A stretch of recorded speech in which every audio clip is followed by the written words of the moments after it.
Hello everyone, welcome to my channel HD Orion.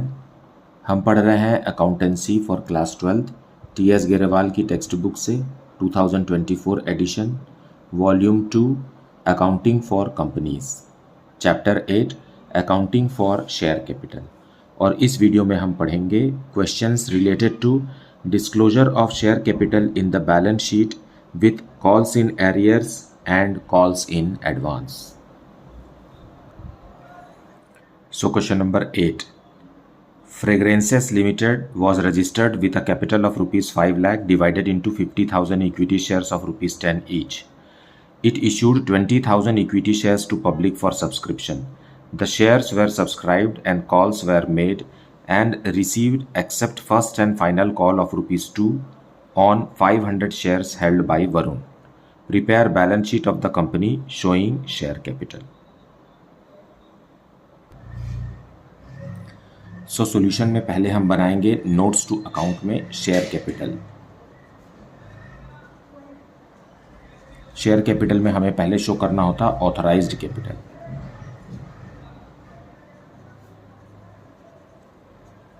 Authorised capital जैसे लिखा हुआ है 5 लाख रुपीस के शेयर्स हैं, 50,000 equity shares, right. So 50,000 equity shares of rupees 10 each.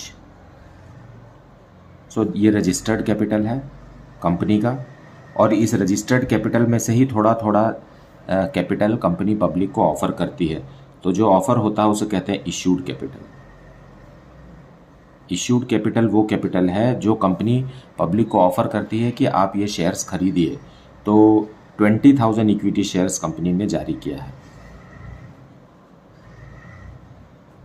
Company ने equity shares 20,000 issue किया public को 10 रुपये वाले।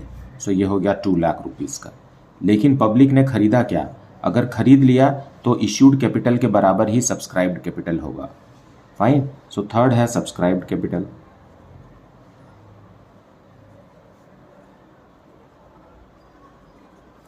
सब्सक्राइब्ड कैपिटल वो कैपिटल होता है जो पब्लिक खरीद लेती है।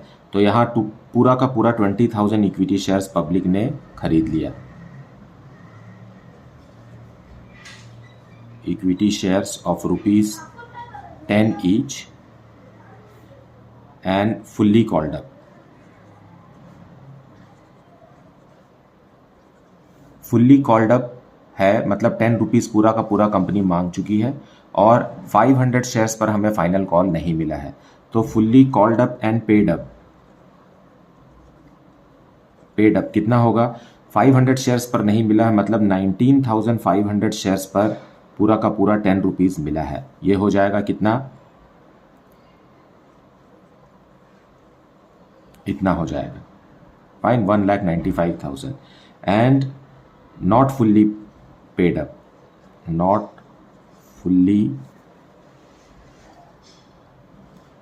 फुल्ली पेड अप में कितना आ जाएगा? 500 शेयर्स पर कितना रुपीज़ मिला? 10 रुपये था तो ये कितना हो जाता? 5,000। लेकिन हमको 500 शेयर्स पर 2 रुपीज़ नहीं मिला मतलब 1,000 रुपीज़ नहीं मिला। एज ए रिज़ल्ट कितना मिला? 4,000 रुपीज़ मिला। अब इन दोनों को ऐड करके हमें 1,99,000 रुपीज़ शो करना है बाहर। फुल्ली कॉल्ड अप 1,95,000 है एंड पार्शली पेड अप कितना है? 4,000 रुपीज़। क्योंकि 5,000 बनता था, 500 शेयर्स पर फाइनल कॉल का 2 रुपीज़ कंपनी को नहीं रिसीव हुआ। तो ये वो अमाउंट है जो हमें बैलेंस शीट में शो करना है। सो कंपनी का बैलेंस शीट वर्टिकल होता है। पहले हमें लायबिलिटी शो करना रहता है और इसका जो हेडिंग लिखते हैं हम वो इक्विटी एंड लायबिलिटीज़ होता है। और इसमें पहला हेड आता है शेयर होल्डर्स फंड और उसका सब हेड है शेयर कैपिटल में हमने नोट 1 बनाया है रुपीज़ 1,99,000। सो शेयर कैपिटल को कैसे बैलेंस शीट में शो करेंगे वो इस तरीके से हम शो करेंगे। Now let us C question number 9। Red Roses Limited was registered with capital of rupees 25 lakh divided into 25,000 equity shares of rupees 100 each. It issued 15,000 equity shares to public for subscription. The shares were subscribed and calls were made and received except allotment money of rupees 40 on 100 shares held by Parul, and first and final call of rupees 20 on 500 shares including shares held by Parul. Prepare balance sheet of the company showing share capital. सो यहाँ company ने पूरा का पूरा 100 rupees मांग तो लिया है, लेकिन 100 शेयर्स पर अलॉटमेंट के समय 40 रुपीज़ और 500 शेयर्स पर फर्स्ट एंड फाइनल कॉल का 20 रुपीज़ कंपनी को रिसीव नहीं हुआ है. So let us see how this information will be shown in the balance sheet.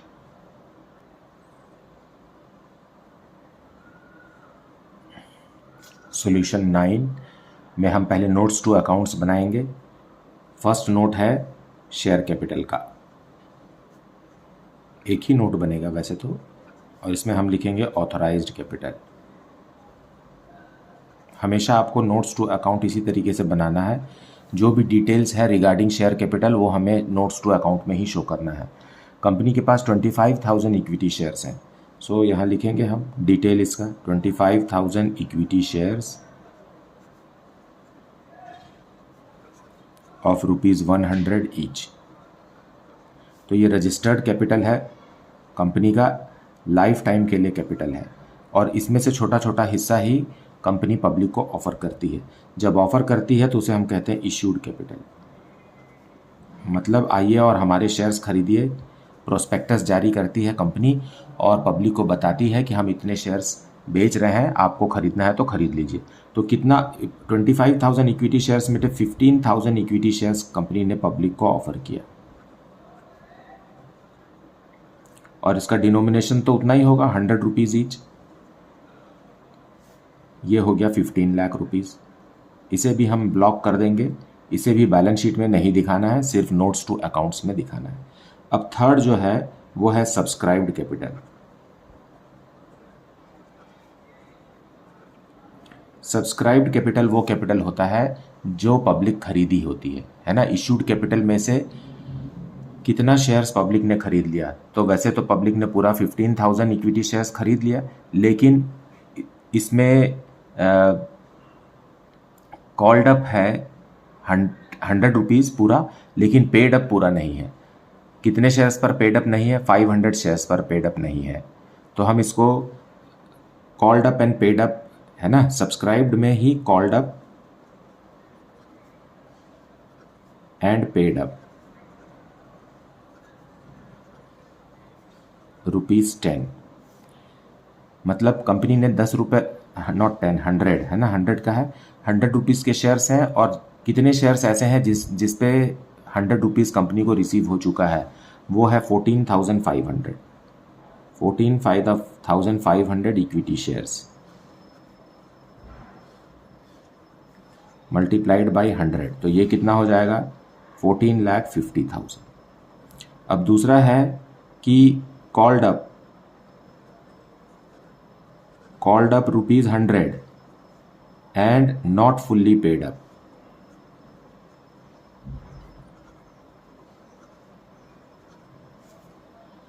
Not fully paid up ऐसे कितने हैं? 500 शेयर्स हैं. सो 500 शेयर्स पर 100 रुपीज़ के हिसाब से कंपनी को मिलना चाहिए था 50,000, लेकिन arrears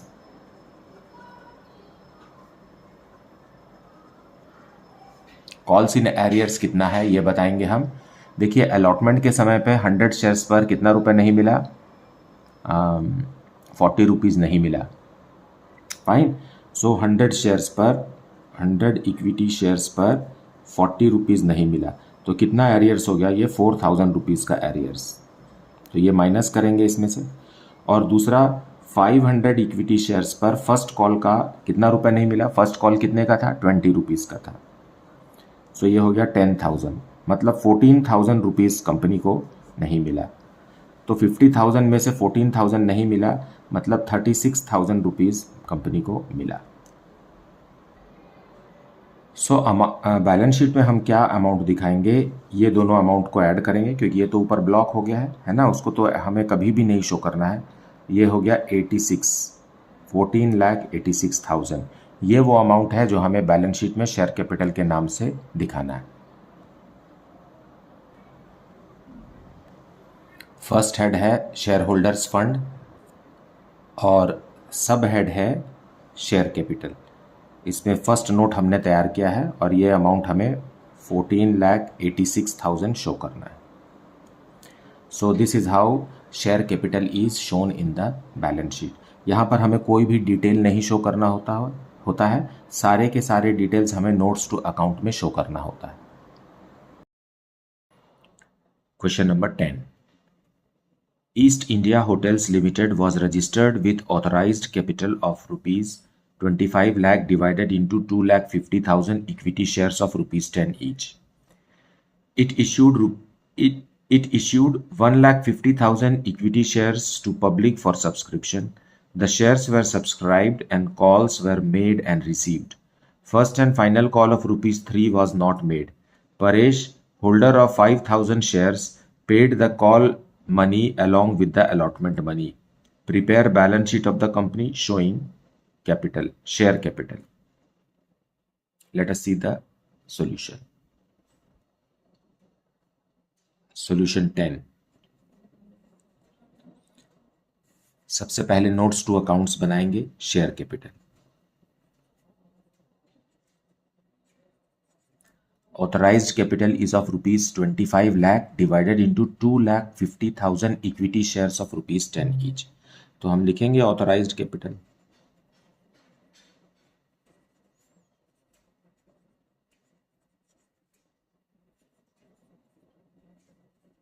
$2,50,000 equity shares of rupees 10 each. ये हो गया 25 लाख। ऑथराइज्ड कैपिटल को हमें कभी भी बैलेंस शीट में शो नहीं करना है, हमेशा नोट्स टू अकाउंट्स में शो करना है और इसे हम ब्लॉक कर देंगे। फिर होता है इश्यूड कैपिटल।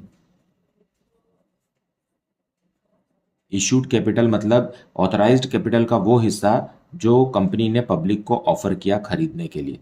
सो वो है 1,50,000 इक्विटी शेयर्स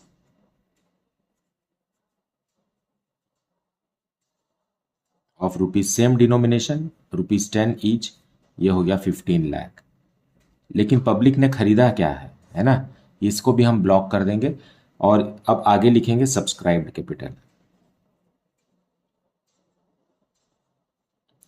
सब्सक्राइब्ड कैपिटल मतलब इश्यूड कैपिटल का कितना हिस्सा पब्लिक ने सब्सक्राइब किया, मतलब खरीद लिया।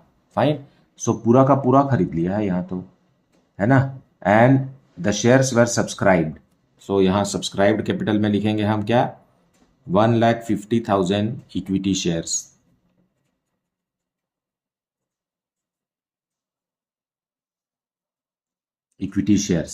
Fine of rupees 10 each. इतना तो सब्सक्राइब हो गया है। अब यहाँ पर कंपनी ने 3 रुपीज कॉल ही नहीं किया है, तो क्या लिखेंगे, ₹7। 3 रुपीज फाइनल कॉल का नहीं किया है, मतलब बाकी के 7 रुपीज कॉल कर चुके हैं। ₹7 called up and paid up. सारे के सारे 1,50,000 शेयर्स पर 7 रुपीज पूरे मिल गए हैं, तो कितना हो जाएगा, 10,50,000। फाइन, सो ये हो गया सब्सक्राइब कैपिटल और इसी अमाउंट को हमें बैलेंस शीट में शो करना है। This is the amount to be shown in the balance sheet. अब नोट 2 बना लीजिए आप। नोट 2 में क्योंकि हमें बैलेंस शीट पूरा ही बताना है, तो नोट 2 में कॉल्स इन एडवांस एक ऐसा शेयर होल्डर है जिसके पास 5,000 शेयर्स हैं, परेश, मिस्टर परेश। परेश ने फाइनल कॉल का पैसा भी कंपनी को दे दिया है, अलॉटमेंट के समय दे दिया है, क्योंकि 7 रुपीज़ ही कंपनी ने मांगा है और इसके बाद 3 रुपीज़ और बचा है, तो वो 3 रुपीज़ भी दे दिया। तो ये कहाँ लिखेंगे हम, करंट लाइबिलिटी में लिखेंगे, under the heading other current liabilities.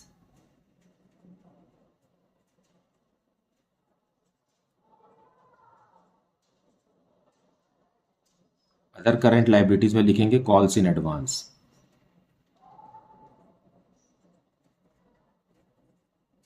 Calls in advance में 5,000 शेयर्स पर 3 रुपीज़ मिल गए, सो ये हो गया 15,000 रुपीज़। सो ये दोनों ही अमाउंट को हमें लायबिलिटीज़ में शो करना है। इक्विटीज़ एंड लायबिलिटीज़ में लिखेंगे शेयर होल्डर्स फंड और उसमें शेयर कैपिटल, नोट 1 ₹10,50,000। अब दूसरा पॉइंट लिखेंगे करंट लायबिलिटी।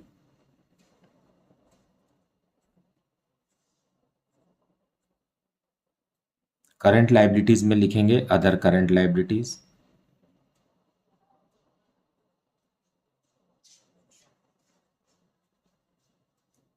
और ये नोट 2 है जिसमें हमें एडवांस मनी मिला है। तो इस तरीके से हमें लायबिलिटीज में इन दोनों आइटम्स को शो करना है। और एसेट्स में क्या शो करेंगे, ये दोनों का टोटल। फाइन, 10,65,000 रुपीज़ बैंक में रिसीव होगा, तो वो चाहें आप तो एसेट्स के साइड आप करंट एसेट्स में कैश एंड कैश इक्विवेलेंट में शो कर सकते हैं। फाइन, अभी तो हमें सिर्फ कैपिटल ही शो करना था, लेकिन ये दिया हुआ है क्वेश्चन में तो मैंने इसे भी शो कर दिया। So this is how the balance sheet extract is to be prepared. It is not a complete balance sheet, just a few information shown in the balance sheet. Now, let us see question number 11. Amit Limited was registered with a capital of rupees 5 lakh in shares of rupees 10 each and issued 20,000 such shares at a premium of rupees 2 per share, payable rupees 2 per share on application, rupees 5 per share on allotment including premium, and rupees 2 per share on first call made 3 months later. All the money payable on application and allotment was duly received, but when the first call was made, one shareholder paid the entire balance on his holding of 300 shares, and another shareholder holding 1,000 shares failed to pay the first call money. Pass necessary journal entries to record the above transactions and show how they will be shown in the company's balance sheet. So let us see the detailed explanation of this in the solution. So solution बनाने से पहले हम question में क्या लिखा हुआ है इसको अच्छे से समझ लेते हैं। कंपनी के पास ऑथराइज्ड कैपिटल 5 लाख रुपीस का है, शेयर कैपिटल रुपीस 5 लाख का है, ऑथराइज्ड कैपिटल है, और एक एक शेयर 10 रुपए का है। तो आप डिवाइड करेंगे तो नंबर ऑफ शेयर्स पता चल जाएगा आपको। ये हो गया 50,000 shares. What type of shares? सिर्फ शेयर्स। ये हुआ ऑथराइज्ड, ये ऑथराइज्ड कैपिटल है रुपीज में, ये नंबर ऑफ शेयर्स हैं जो कंपनी ने 10 रुपीज ईच के हैं कंपनी के। इन 50,000 शेयर्स में से कंपनी ने इश्यू कितने किए? इश्यू भी इतने ही किए हैं और सब्सक्राइब भी इतना ही हुआ है। कितने हैं? 20,000 शेयर सब्सक्राइब हुआ है। अब हर शेयर कितने रुपीस का है? 10 रुपीस का है। फाइन, लेकिन कंपनी इसे प्रीमियम में जारी कर रही है। प्रीमियम 20% प्रीमियम लिखा है क्वेश्चन में। How much? Okay, 2 rupees premium है, सो 20% ही हुआ, तो 10 रुपए के शेयर को कंपनी कह रही कि 12 रुपीज में खरीदिए, तो 12 रुपए है। अब इसे भी कंपनी क्या कर रही है? इंस्टॉलमेंट्स में ले रही है। इंस्टॉलमेंट्स में किस तरीके से ले रही है? यहाँ प्रीमियम का मतलब अच्छे से समझिए। जब फेस वैल्यू से ज़्यादा अमाउंट में शेयर इशू किए जाते हैं तो जितना ज़्यादा होता है अमाउंट, उस ज़्यादा अमाउंट को प्रीमियम कहते हैं। यहाँ पर 2 रुपीज़ प्रीमियम है। अब टोटल मिलाकर के एक एक हर शेयर होल्डर को एक एक शेयर का कितना रुपए देना है? 10 रुपीज़ नहीं देना है, 12 रुपीज़ देना है। लेकिन कंपनी मानेगी कि आपने 10 रुपीज़ दिया है, ठीक। और इसे कंपनी 4 इंस्टॉलमेंट्स में ले रही है। 4 इंस्टॉलमेंट्स में। पहला इंस्टॉलमेंट को कहते हैं एप्लीकेशन मनी।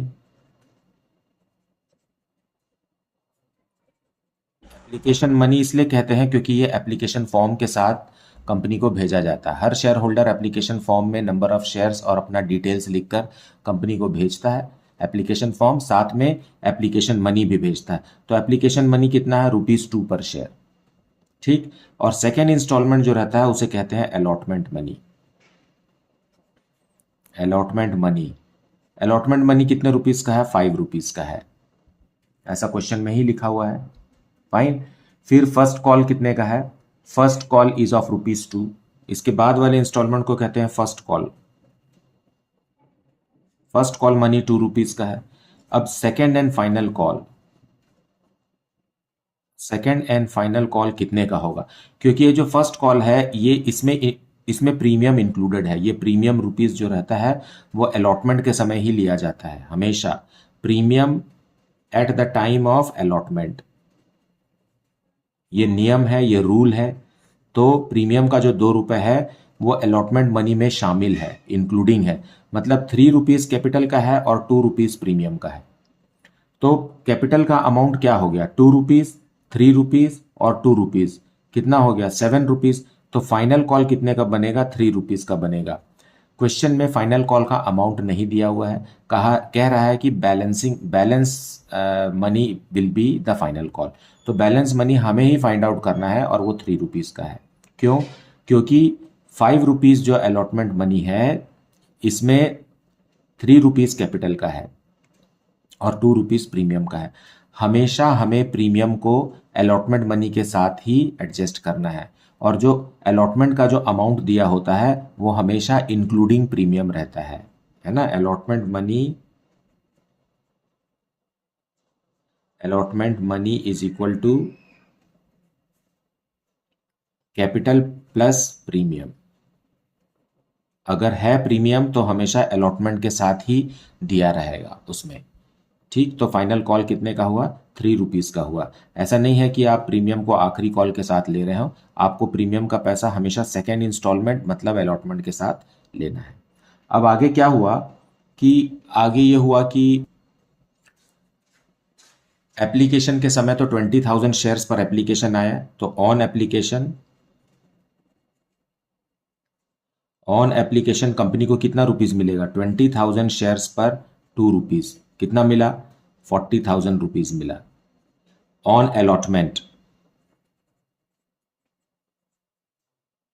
अलॉटमेंट इन्हीं 20,000 शेयर्स पर 5 रुपीज़ पर शेयर का मिलना चाहिए।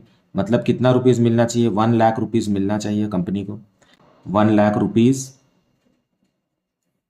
1 लाख रुपीज़ अलॉटमेंट के समय कंपनी को पूरा मिला है ना, रिसीव्ड। यहां भी रिसीव्ड। लेकिन जब कंपनी ने फर्स्ट कॉल किया, ऑन फर्स्ट कॉल, कंपनी ने इसी 20,000 शेयर्स पर फर्स्ट कॉल का अमाउंट मांगा। फर्स्ट कॉल का अमाउंट कितना है? 2 रुपीज़। 2 रुपीज़ मांगा, फाइन। और ये कितना हो गया? 40,000 रुपीज़ कंपनी को मिलना चाहिए था। लेकिन एक शेयर होल्डर है जिसके पास 1,000 शेयर्स है, उसने फर्स्ट कॉल का पैसा नहीं दिया, तो उसको कहते हैं calls in arrears. Calls in arrears. कितने? 1,000 शेयर्स पर 2 रुपीज़ नहीं मिला, मतलब 2,000 रुपीज़ कंपनी को नहीं मिला, नॉट रिसीव्ड, है ना। 40,000 मिलना चाहिए था, लेकिन एक शेयर होल्डर जिसके पास 1,000 शेयर्स थे उसने अपना फर्स्ट कॉल का पैसा यानी 2 रुपीज़ पर शेयर नहीं दिया। तो टोटल उसने कितना रुपीज़ नहीं दिया? 2,000 रुपीज़ नहीं दिया। मतलब 38,000 रुपीज़ कंपनी को फर्स्ट कॉल पर मिलना चाहिए था। लेकिन फर्स्ट कॉल के समय ही एक शेयर होल्डर है जिसके पास 300 शेयर्स हैं, उसने सेकेंड कॉल का अमाउंट दे दिया, तो इसको कहते हैं कॉल्स इन एडवांस। कितने शेयर्स पर? 300 शेयर्स पर। और एडवांस मनी, फर्स्ट कॉल के मनी को एडवांस नहीं कहेंगे, जबकि सेकेंड एंड फाइनल कॉल का मनी जो हमें मिल रहा है अभी 300 शेयर्स पर, तो ये 3 रुपीज़ के हिसाब से 900 रुपीज़ जो है वो एडवांस मिला। तो कंपनी को फर्स्ट कॉल के समय कितना रुपीज़ मिलेगा? 38,900 रुपीज़ मिलेगा। ठीक है, अब बात करते हैं फाइनल कॉल की, second and final call. Second and final call, second and final call is not made by the company।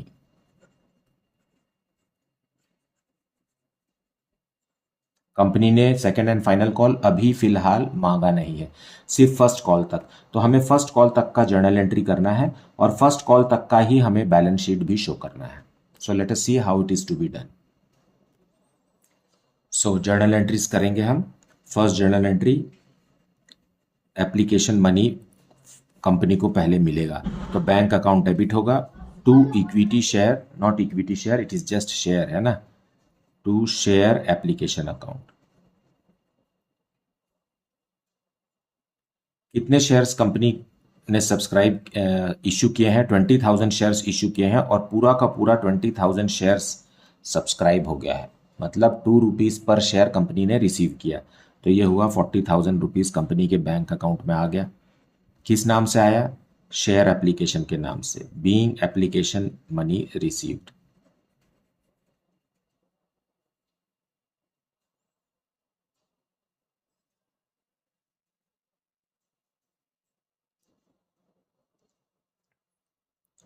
अब इस एप्लीकेशन मनी को हम कैपिटल में ट्रांसफ़र करेंगे, क्योंकि ये ₹2 जो है वो है तो कैपिटल का हिस्सा, नाम उसका एप्लीकेशन मनी है, लेकिन ये कैपिटल में ट्रांसफ़र होगा। सो इसे लिखेंगे share application account debited. Share application को हम डेबिट कर देंगे और क्लोज कर देंगे। यहाँ पर खुला था क्रेडिट होके, इसे डेबिट करके क्लोज कर दिए और इसको कहाँ ट्रांसफ़र करेंगे? शेयर कैपिटल में, 40,000 रुपीज़, क्योंकि ये कैपिटल का पैसा है ना। बीइंग ट्रांसफर्ड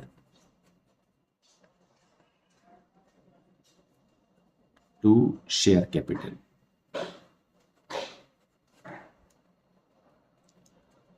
इन दोनों एंट्री से ही सारी एंट्रीज बनी है। अब इन्हीं दोनों एंट्री को हमें रिपीट करना है, लेकिन सेकेंड इंस्टॉलमेंट के लिए हम एप्लीकेशन के बदले अलॉटमेंट लिखेंगे अब। फाइन। और दूसरा चेंज यहाँ ये होगा कि ये ट्रांसफ़र की एंट्री पहली होगी और बैंक की एंट्री दूसरी होगी। ठीक। So let us make due allotment money. तो थर्ड ट्रांजेक्शन रहेगा शेयर अलॉटमेंट अकाउंट डेबिटेड। यही एंट्री हम लिख रहे हैं, share allotment account debited to share capital account and to securities premium. Securities premium is never a part of share capital, उसे हम अलग से लिखेंगे, सिक्योरिटीज प्रीमियम रिजर्व। अलॉटमेंट में कंपनी को कितना चाहिए? 20,000 शेयर्स पर ₹5 चाहिए, मतलब 1 lakh rupees company share holder से ड्यू कर रही है और उनके पास लेटर भेजा गया है कि अब आप सेकेंड इंस्टॉलमेंट का पैसा दीजिए, जिसमें से ₹3 पर शेयर, मतलब 60,000 रुपीज़ कैपिटल का है और 20,000 शेयर्स पर ₹2 पर शेयर प्रीमियम का है, 40,000 रुपीज़। इस तरीके से कंपनी ने सबको चिट्ठी लिख के भेज दिया, एक डेट भी बता दिया, 10 दिन 15 दिन, इतने दिन के अंदर आप हमें पैसे दे दीजिए। तो ये चिट्ठी गई है, तो उसी को हम ड्यू की एंट्री बोलते हैं। यही एंट्री है जो यहाँ पर लिखी हुई है एप्लीकेशन के नाम से। ट्रांसफ़र की एंट्री को ही हम ड्यू की एंट्री कहते हैं। आप अमाउंट ट्रांसफ़र लिखिए या अमाउंट ड्यू लिखिए, बात सेम है नरेशन में। बीइंग अलॉटमेंट मनी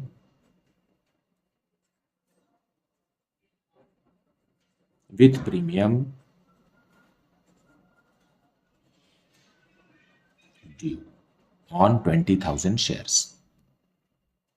और कंपनी ने अलॉटमेंट का पूरा अमाउंट रिसीव कर लिया। फाइन, मतलब कोई भी ऐसा शेयर होल्डर नहीं था जिसने पैसे नहीं दिए। तो फोर्थ एंट्री में हम ये अमाउंट 1 लाख रिसीव करेंगे, बैंक में रिसीव करेंगे, बैंक अकाउंट डेबिट हो जाएगा, पूरा पैसा मिला, पूरा 1 लाख लिखेंगे। किस नाम से मिला? शेयर अलॉटमेंट के नाम से मिला।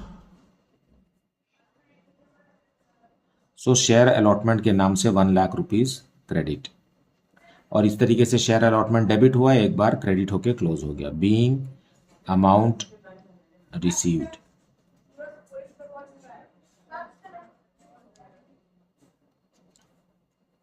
अब फिफ्थ एंट्री करेंगे जिसमें हम फर्स्ट कॉल का अमाउंट ड्यू करेंगे। देखिए, पहले ड्यू की एंट्री होती है, फिर बैंक की एंट्री होती है, लेकिन एप्लीकेशन के समय में पहले बैंक की एंट्री होती है, फिर ड्यू की एंट्री होती है, क्योंकि एप्लीकेशन के समय में कंपनी को कौन कौन इन्वेस्टर अमाउंट भेजेगा ये नहीं पता रहता है, और लेकिन अलॉटमेंट के समय तो कंपनी को पता रहता है कि किस किस इन्वेस्टर से हमें इंस्टॉलमेंट मांगना है।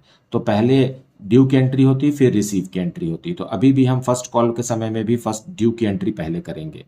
सो share first call account debited to share capital account. कितना रुपीज़ है? 20,000 शेयर्स पर फर्स्ट कॉल का ₹2 है, 40,000 रुपीज़ कंपनी ने लेटर लिख के इन्वेस्टर्स को बताया कि आपका थर्ड इंस्टॉलमेंट ड्यू है, being first call money due.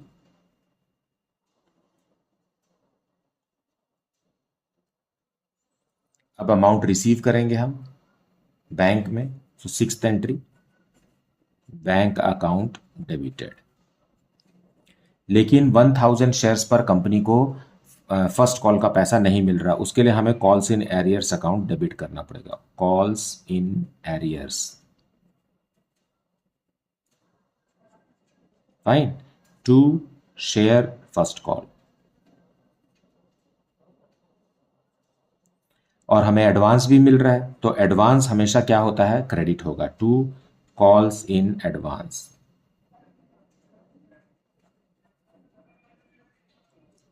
देखिए कॉल्स इन एडवांस एक लायबिलिटी है, इसलिए ये क्रेडिट होगा, लेकिन कॉल्स इन एरियर्स एक एसेट है ना, अक्रूड इनकम के जैसे है।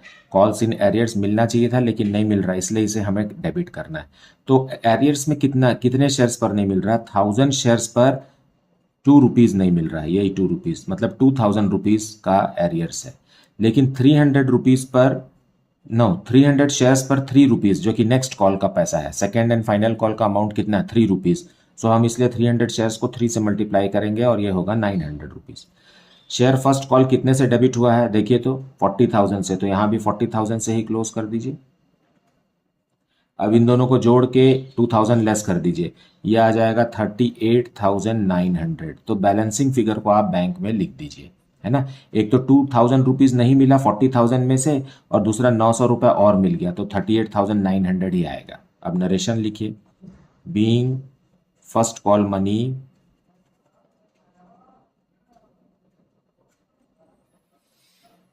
received except on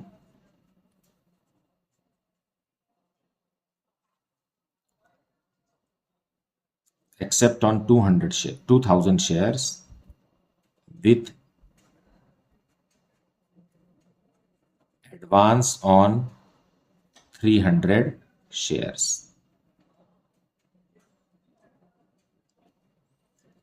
बस हमें इतनी ही जर्नल एंट्री करनी है। सेकेंड एंड फाइनल कॉल के बारे में कंपनी ने कहा है कि बुक में क्वेश्चन में कहा है कि उसने सेकेंड कॉल नहीं किया है, तो हम उसकी जर्नल एंट्री नहीं करेंगे। जब कंपनी ड्यू करेगी तब वो एंट्री होगी, जब होगी।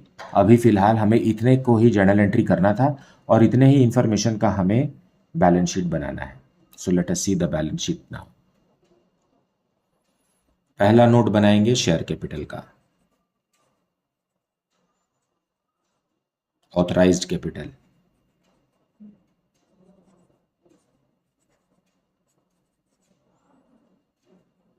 में कितने थे ऑथराइज्ड कैपिटल हमारे पास, 50,000 शेयर्स।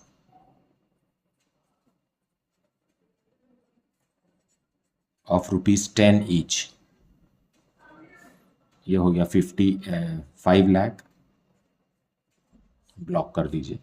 फिर हुआ इश्यूड कैपिटल। इश्यूड कैपिटल में पब्लिक को कंपनी ने कितना ऑफर किया, 20,000 शेयर्स ऑफ ₹10 ईच। सो 2 लाख का शेयर पब्लिक को ऑफर हुआ, इसको भी ब्लॉक कर दीजिए। अब है सब्सक्राइब्ड कैपिटल।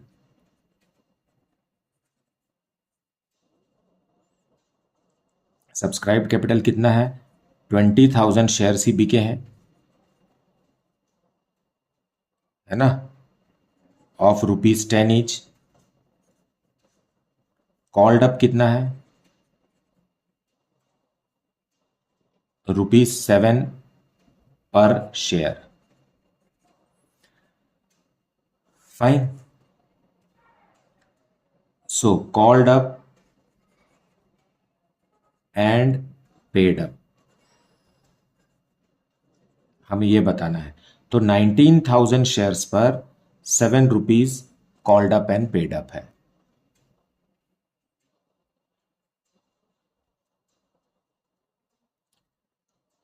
और बाकी अब लिखेंगे called up and not paid up. ये हुआ 1000 shares I am sorry, 1000 shares पर फर्स्ट कॉल का पैसा नहीं मिला है, मतलब 5 रुपए तक ही मिला है। सो यहाँ कितना लिखेंगे हम, 5000। Is it okay? फाइन। यहाँ पर कॉल्स इन एरियर्स खत्म हो गया हमारे पास, है ना।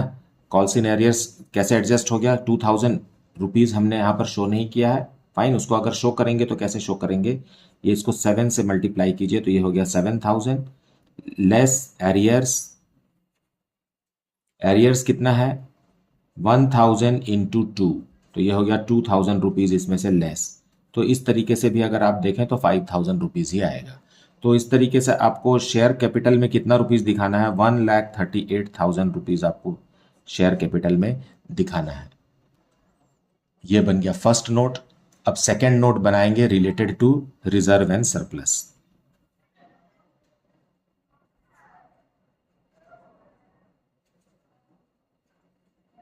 सिक्योरिटीज प्रीमियम,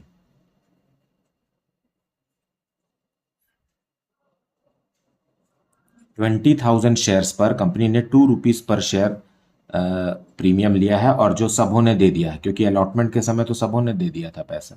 फाइन, ये हो गया सेकेंड। फिर अब थर्ड बनाएंगे हम क्या, करंट लायबिलिटीज। करंट लायबिलिटीज में other current liability,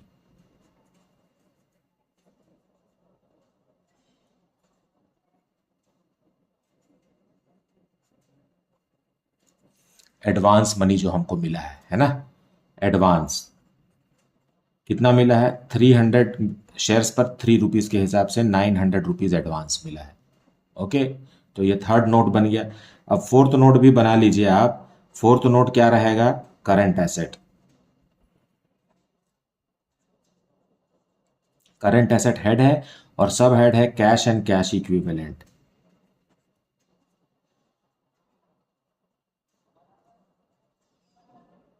cash and cash equivalent में क्या है, बैंक।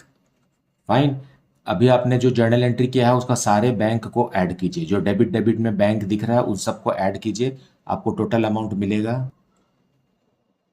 ₹1,78,900। सो इस तरीके से आपने बैलेंस शीट में जितने भी आइटम्स हैं उनका नोट्स आपने तैयार कर लिया। अब इन्हीं नोट्स को हमें बैलेंस शीट में दिखाना है।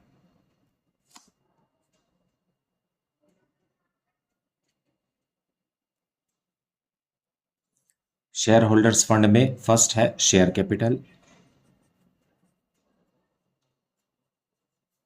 इसमें हमने नोट 1 प्रिपेयर किया है, ₹1,38,000। अच्छा, अब बी पॉइंट आता है रिजर्व्स एंड सरप्लस।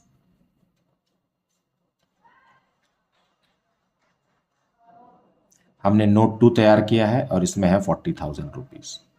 फाइन, अब सेकेंड हेड है करंट लायबिलिटीज।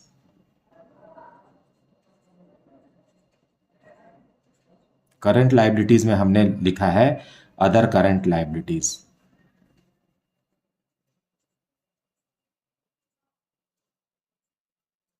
ये थर्ड नोट हमने तैयार किया है एडवांस का, और ये हुआ ₹900। इसको ऐड करेंगे तो आएगा 1,78,900। ये टोटल है, लायबिलिटी साइड का टोटल है। अब ऐसे ही हम एसेट साइड का भी बनाएंगे। तो सेकेंड पार्ट है इसका, यहाँ फर्स्ट लायबिलिटीज को रिप्रेजेंट करता है, सेकेंड एसेट्स को। फर्स्ट है नॉन करंट एसेट,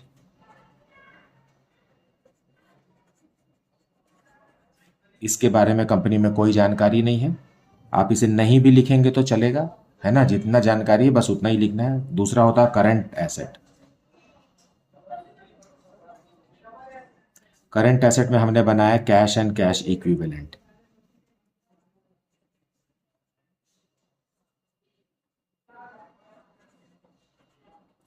ये है फोर्थ नोट, है ना, जिसमें बैंक में पैसा आया है 1,78,900। इस तरीके से लायबिलिटी में भी उतना ही है जितना, इस तरीके से एसेट में भी उतना ही है जितना लायबिलिटी में। So this way the balance sheet is complete. मुझे उम्मीद है कि आपको कॉन्सेप्ट अच्छे से समझ में आ गया है और आपने वीडियो को भी अच्छे से देखा और सुना है। I will suggest not to skip any part of the video and take full advantage of the information provided. अपने फ्रेंड्स को भी रिकमेंड कीजिए ये चैनल, ताकि वो भी अच्छे से पढ़ाई कर सकें। अगर कुछ डाउट है तो आप उसे कमेंट सेक्शन में ज़रूर पूछिए, और आप ये भी बताइए कमेंट सेक्शन में कि आप किस शहर से इस वीडियो को देख रहे हैं और आपको वीडियो कैसा लगता है। टी.एस. गरेवाल एक लाजवाब टेक्स्ट बुक है। आप न केवल CBSE के लिए परंतु CPT और CUET के लिए भी अगर आप तैयारी कर रहे हैं तो आप इस बुक का सहारा ले सकते हैं, और ये वीडियोज़ आपको बहुत काम आएंगे। Thank you so much for liking, subscribing and sharing this channel. Thank you so much for watching this video.